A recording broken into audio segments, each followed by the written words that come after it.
الحمدللہ آج جمعیت علماء پاکستان کا ایک وفد مولانا حافظ نصیر احمد نورانی صاحب، مولانا حافظ سلیم اعوان صاحب، جناب رشید احمد رضوی صاحب،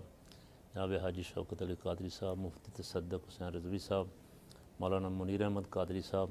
اور کچھ اور کارکنوں کے ساتھ امیر المجاہدین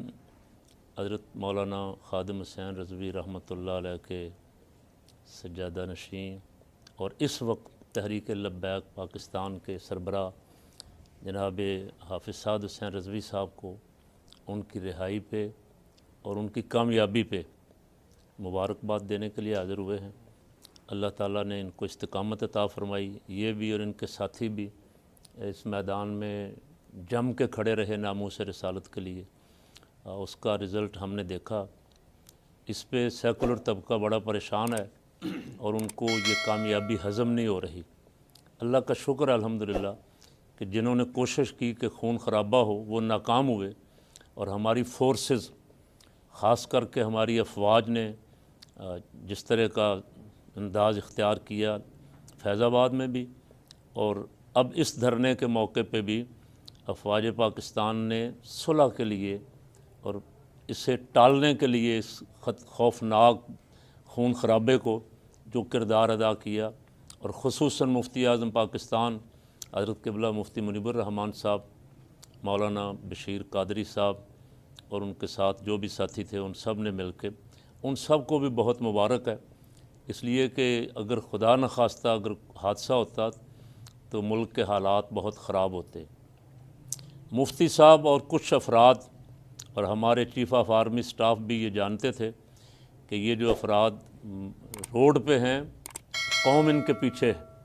یعنی جو یہاں وہاں نہیں بھی ہیں، کوئی کراچی میں ہے، کوئی پشاور میں ہے، کوئی بلوچستان میں ہے، ان کے دل ان کے ساتھ دھڑکتے ہیں یا رسول اللہ کہنے والوں کے ساتھ۔ الحمدللہ اللہ کریم نے بڑی عظیم کامیابی عطا فرمائی۔ اور اب میں یہاں اس پیغام میں یہ بھی عرض کر دوں سیکولر قوتوں سے کہ ملک جو ہے یہ ہمارے آباء و اجداد نے قربانیاں دے کے بنایا ہے، اور یہ رسول پاک صلی اللہ علیہ وسلم کی نالین پاک کا صدقہ ملا ہے۔ یہاں اس ملک پہ اپنی مرضی سے جو نظام آپ چاہیں لانا چاہتے ہیں وہ نہیں آئے گا انشاءاللہ۔ لوگ جاگ گئے ہیں، بیدار ہو گئے ہیں، اور جس طرح انہوں نے لبیک کہا ہے، بابا جی کی آواز پہ لبیک کہا ہے، اور اس وقت سے لے کے میدان میں ہیں، مسلسل تمام خوفناک منصوبوں کا آپ کے مقابلہ کرتے ہوئے میدان میں ہیں۔ یہ لگ رہا ہے کہ انشاءاللہ میرے رب کو منظور ہوا، سرکار دو عالم صلی اللہ علیہ وسلم کا دست شفقت ہم پہ رہا، تو آنے والا وقت جو ہے پاکستان میں اہل سنت کا ہے۔ 70-72 سال آپ نے اس ملک کو لوٹا ہے، اس ملک پہ حکومت کی ہے، اور جو سسٹم آپ نے یہاں بنایا ہوا انتخابی جعلی نظام، جس میں کوئی آپ کسی قابل آدمی کو، کسی ذہین آدمی کو، کسی مخلص آدمی کو، کسی دیانتدار کو آگے نہیں آنے دینا چاہتے، جو کچھ آپ نے کل لاہور میں کیا ہے، یہی تمام ملکوں میں 50-50 کروڑ روپیہ خرچ کر کے لوگوں کے ضمیر کی بولیاں لگاتے ہیں، وہ آپ کا سسٹم انشاءاللہ اب فیل ہونے والا ہے۔ اب انشاءاللہ یہاں ملک کے اصلی وارث جن کے آباء و اجداد نے ملک بنایا ہے، جو ہر خطرے کے باوجود بھی خود قربان ہو جاتے ہیں لیکن اپنے ملک کو نقصان نہیں پہنچنے دیتے، وہ الحمدللہ وارث میدان میں ہیں۔ اللہ پاک نے مہربانی فرمائی تو فقیر کا تو کافی دنوں سے بابا جی سے بھی جب بھی ملاقات ہوئی دل یہ کہتا ہے کہ انشاءاللہ بہت جلد اہل سنت ایک پلیٹ فارم پہ ہوں گے، اور یہ مل کے ان تمام باطل قوتوں کا، ان تمام سیکولر قوتوں کا انشاءاللہ مقابلہ کریں گے، اور جس دن یہ ایک پلیٹ فارم پہ آئیں گے انشاءاللہ لوگ نقشہ بدلا ہوا دیکھ لیں گے، اس لیے کہ عوام میں اب بڑی بیداری ہے۔ عوام چاہتی ہے کہ اللہ کرے کہ اس ملک میں سرکار صلی اللہ علیہ وسلم کا دین جو ہے وہ نافذ ہو جائے، اور اس باطل نظام سے اور اس جعلی نظام سے اور لوٹ مار کے نظام سے قوم کو نجات مل جائے۔ میں پھر بارے دیگر جناب حافظ صاحب کو مبارکباد دیتا ہوں، اور انشاءاللہ العزیز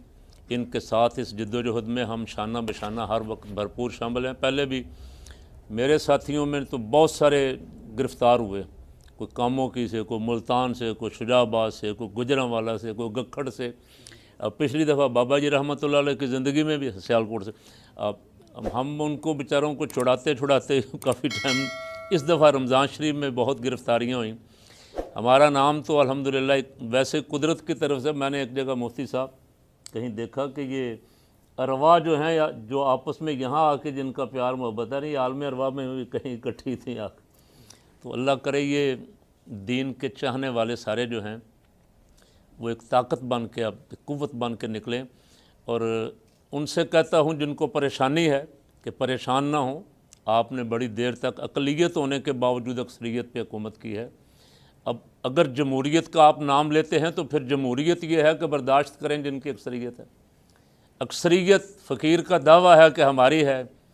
اور الحمدللہ جس دن بھی اسے موقع ملا منصفانہ انتخاب ہوئے. 70 میں بھی ہمارے ساتھ جال سازی ہوئی، 77 میں ہماری وجہ سے الیکشن ہی ملتوی کر دیے گئے، الیکشن ہی نہیں ہونے دیے گئے. وعدہ کیا گیا تھا 90 دن کا، لیکن اس وقت ایک بہت بڑی پاور کے ساتھ حضرت قائد اہل سنت مولانا شاہ نورانی رحمۃ اللہ علیہ، مجاہد ملت مولانا عبدالستار خان نیازی آ رہے تھے. اس کو روکنے کے لیے الیکشن ہی نہیں کروائے گئے کئی سال تک، اور پھر ریڈ نشان لگا دیا گیا کہ یہ لوگ اسمبلیوں میں نہیں آنے چاہیے. ان کی جگہ جعلی تنظیمیں جنہوں نے خون بہایا کراچی میں کئی سال تک، ان کو لایا گیا ان کے مقابلے میں تاکہ یہ کسی طرح آؤٹ ہو جائیں. وہ جنہوں نے کیا تھا ان کو پتہ ہے کہ انہوں نے کیا تھا، اور وہ بھگت بھی رہے ہیں. اب میں ان سے بھی کہتا ہوں کہ فیصلہ ایسا کریں جو ملک کے مفاد میں ہو، جو قوم کے مفاد میں ہو، جس سے آپ کی بھی آخرت سنور جائے، اللہ اور اس کا رسول خوش ہو جائیں،